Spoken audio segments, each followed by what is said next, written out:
नाजरीन अस्सलाम वालेकुम। IND टुडे न्यूज़ में आपका खैर मकदम करते हैं। आइए देखते हैं ये तफसीलात।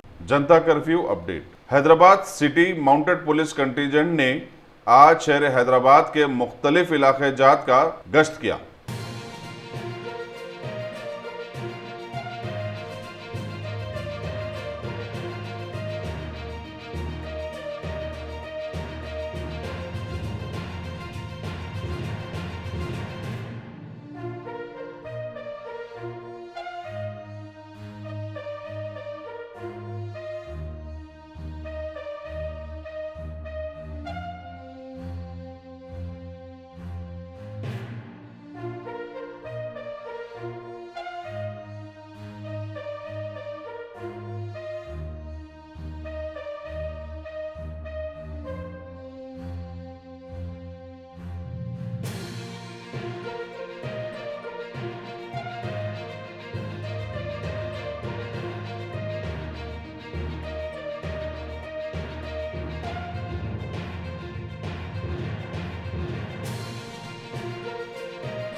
गाजी kidney centre and multi speciality hospital गुर्दे और बवासीर के इलाज का 40 साल मशहूर हॉस्पिटल, जहां हजारों पेशेंट्स क्योर हो चुके हैं। Doctor Husaini international national award winner और दूसरे डॉक्टर्स और लेडी डॉक्टर्स की जेर खिदमत गुर्दे के तमाम अमराज का मुकम्मल ट्रीटमेंट किया जा रहा है। गुर्दे फेल हो चुके हों, डायलिसिस करवा रहे हों, याद रखिए डायलिसिस कोई इलाज नहीं, इससे 1% भी गुर्दे रिकवर नहीं होते। हाँ, डायलिसिस टेम्पररी रिलीफ दे सकता है, लेकिन हमारे ट्रीटमेंट से गुर्दे फिर से फंक्शन में आ सकते हैं। गुर्दे श्रिंक हो गए हों या सिस्ट हो, गुर्दे की पथरी हो, कैसी भी गुर्दे की तकलीफ हो या पाइल्स यानी बवासीर, चाहे ब्लीडिंग हो या कोम, बगैर ऑपरेशन मुकम्मल क्योर ट्रीटमेंट का एक ही centre, Ghazi kidney centre, DLRL main road, opposite Vikas high school, Chandrayangutta, Hyderabad. Cell 9966930824 या 9391326261।